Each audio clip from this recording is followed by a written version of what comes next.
Lebih dari 85 meter di bawah perbukitan Kapadokia terdapat kota bawah tanah yang besar dan hampir selalu dihuni selama ribuan tahun. Angin kencang meniupkan debu ke udara saat mendaki lembah cinta di Kapadokia, Turki. Kawasan perbukitan dengan semburat pink dan kuning terbentang di antara lembah merah dan jajaran batu mirip cerobong di kejauhan. Iklimnya kering, panas, dan berangin, tapi pemandangannya luar biasa indah. 1000 tahun lalu, kawasan vulkanis ini membentuk bebatuan di sekitar menjadi seperti kerucut dan jamur yang kini menarik jutaan orang untuk mendaki atau menjelajah menggunakan balon udara. Namun, di bawah kawasan perbukitan Kapadokia ini terdapat jaringan raksasa yang tersembunyi selama berabad-abad. Sebuah kota bawah tanah yang bisa merahasiakan keberadaan hingga 20.000 orang.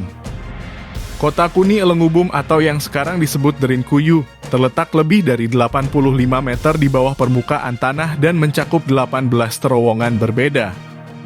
Kota bawah tanah terbesar di dunia ini hampir selalu dihuni selama ribuan tahun dan terus berpindah tangan dari bangsa Phrygian, Persia, sampai umat Kristen dari era Bizantina.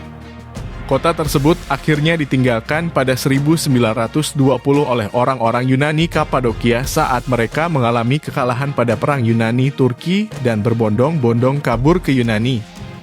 Di kota itu terdapat gua-gua yang membentang ratusan kilometer dan diyakini ada lebih dari 200 desa kecil bawah tanah. Desa-desa itu terhubung satu sama lain oleh berbagai terowongan sehingga membentuk jaringan bawah tanah raksasa. Derinkuyu kembali ditemukan pada 1963 oleh seorang warga anonim yang selalu kehilangan ayam-ayam peliharaannya. Saat dia sedang merenovasi rumahnya, unggas-unggas itu menghilang ke celah-celah kecil dan tidak pernah muncul lagi. Setelah melakukan penyelidikan dan penggalian, warga Turki itu menemukan jalan gelap yang ternyata adalah salah satu dari 600-an pintu masuk menuju kota Derinkuyu. Penggalian besar-besaran kemudian berlangsung dan mengungkap jejaring ruangan, mulai dari ruang penyimpanan makanan kering, kandang ternak, sekolah, penyimpanan anggur, sampai kapel.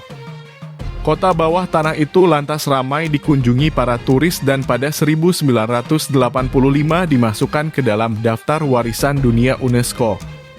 Kapan tepatnya kota itu dibangun masih diperdebatkan. Namun, kota bawah tanah Derinkuyu disebutkan dalam buku Anabasis yang ditulis Xenophon dari Athena sekitar 370 sebelum Masehi. Pada buku tersebut, Xenophon menyebutkan orang-orang Anatolia di sekitar wilayah Kapadokia hidup di rumah-rumah bawah tanah, bukan di gua-gua perbukitan. Menurut Andrea De Giorgi, profesor kajian klasik di Universitas Florida State, Cappadocia adalah tempat yang cocok untuk pembangunan hunian bawah tanah karena kadar air di tanah tergolong minim dan bebatuannya mudah dibentuk menggunakan alat sederhana seperti sekop dan kapak. Geomorfologi di kawasan itu kondusif untuk penggalian ruang-ruang bawah tanah. Hal itu juga yang menyebabkan bebatuan di kawasan itu mudah dibentuk oleh alam sehingga berwujud seperti cerobong dan jamur. Namun, siapa yang menciptakan kota Derinkuyu masih misteri. Bangsa Hittite kerap disebut sebagai orang-orang yang bertanggung jawab atas pengerjaan awal terowongan bawah tanah. Mereka mungkin menggali beberapa lapisan pertama pada bebatuan saat mereka disebut bangsa Phrygian sekitar 1200 sebelum Masehi. Menurut Albertini, seorang pakar di bidang hunian gua Mediterania, dalam esainya mengenai arsitektur gua di kawasan tersebut, hipotesa ini dikuatkan oleh fakta bahwa sejumlah artefak bangsa Hittite ditemukan di kota Derinkuyu. Akan tetapi, sebagian besar kota tampaknya dibangun bangsa Phrygian yang memiliki keahlian arsitek zaman besi dan punya kemampuan membangun fasilitas bawah tanah nan rumit. Bangsa Phrygian adalah salah satu kerajaan mula-mula yang terkemuka di Anatolia. Mereka berkembang di seantero Anatolia Barat sekitar akhir milenium pertama sebelum Masehi dan punya kemampuan membentuk formasi bebatuan dan menciptakan potongan fasad yang luar biasa. Meski jejaknya sulit ditemukan, kerajaan tersebut menyebar hingga mencakup Anatolia Barat dan Tengah, termasuk area Derinkuyu. Awalnya, Derinkuyu amat mungkin digunakan sebagai tempat penyimpanan barang-barang. Tapi fungsi utamanya adalah sebagai tempat persembunyian sementara dari serangan bangsa asing mengingat Kapadokia selalu dikuasai kerajaan kuat selama berabad-abad. Pergantian kerajaan dan imbasnya terhadap kawasan Anatolia menjelaskan pengubahan fungsi tempat persembunyian bawah tanah seperti Derinkuyu. Pada masa abad ke-7 ketika kerajaan Islam menyerang kekaisaran Kristen Bizantina, tempat persembunyian ini digunakan sepenuhnya. Walau bangsa Phrygian, Persia, dan Seljuk menghuni kawasan ini dan mengembangkan kota bawah tanah dalam abad-abad berikutnya, populasi Derinkuyu mencapai jumlah terbanyak pada masa Bizantina. Saat itu hampir sebanyak 20.000 orang tinggal di bawah tanah. Anda kini bisa mengecap pengalaman tinggal di kota bawah tanah Derinkuyu dengan membayar 60 lira Turki atau setara dengan Rp50.000. Lorong-lorong pendek yang sengaja sempit memaksa pengunjung untuk menavigasi labirin koridor dan tempat tinggal sambil membungkuk dan dalam satu barisan, jelas posisi yang tidak tepat bagi penyusup. Diterangi cahaya lampu remang-remang, batu-batu bundar seberat setengah ton menghalangi pintu akses di antara setiap 18 tingkat dan batu-batu tersebut hanya dapat dipindahkan dari dalam. Lubang kecil dan bulat sempurna di tengah pintu besar dan kuat ini akan memungkinkan penduduk untuk menusuk penyusup sambil mempertahankan batas yang aman.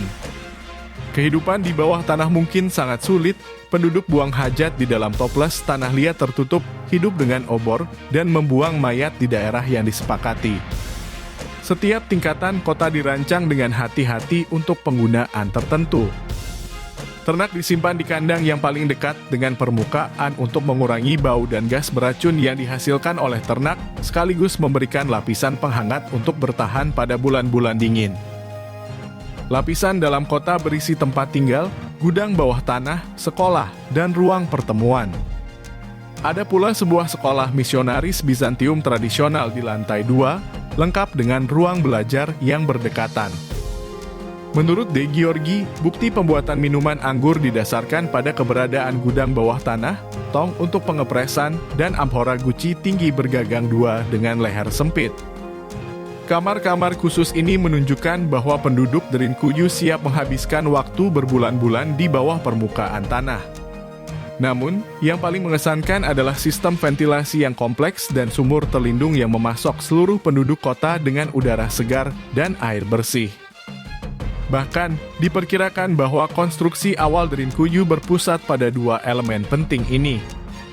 Lebih dari 50 lubang ventilasi yang mengalirkan udara secara alami ke banyak tempat tinggal dan lorong didistribusikan ke seluruh kota untuk menghindari serangan fatal terhadap pasokan udara mereka. Sumur itu digali sedalam lebih dari 55 meter dan dapat dengan mudah dipotong dari bawah oleh penduduk kota. Meskipun konstruksi Derinkuyu memang jenius, itu bukan satu-satunya kota bawah tanah di Kapadokia. Dengan luas 445 km persegi, Derinkuyu hanyalah yang terbesar dari 200-an kota bawah di bawah dataran Anatolia. Lebih dari 40 kota kecil ini berada 3 tingkat atau lebih jauh di bawah permukaan.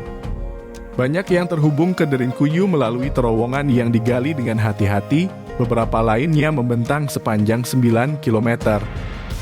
Semuanya dilengkapi dengan rute pelarian darurat jika perlu segera kembali ke permukaan. Tapi rahasia bawah tanah Kapadokia belum semuanya tergali. Pada tahun 2014, sebuah kota bawah tanah baru dan berpotensi lebih besar digali di bawah wilayah Nevşehir. Kisah hidup Derinkuyu berakhir pada 1923 ketika orang Yunani Kapadokia dievakuasi. Lebih dari 2000 tahun setelah kota ini diperkirakan dibentuk, Derinkuyu ditinggalkan untuk terakhir kalinya. Keberadaannya dilupakan oleh dunia modern sampai beberapa ayam yang tersesat membawa kota bawah tanah kembali diingat khalayak.